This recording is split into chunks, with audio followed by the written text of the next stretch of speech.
There are two workers heading on their work and going on their next destination.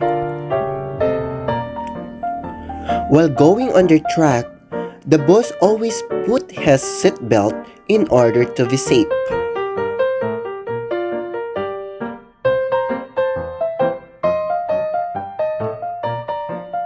After putting his seatbelt, he also reminds his coworker to put his seatbelt in order for him to be safe. Afterward, he also discusses the importance of having a seatbelt while driving. You know what? Seatbelt is very important. Being buckled up during a crash helps keep you safe and also secured inside our vehicle. Being completely ejected from a vehicle is almost always deadly. That's right. You should always put your seatbelt in order for us to be safe. Is that right? While having a conversation with his boss, there is a man driving his car and he is drunk.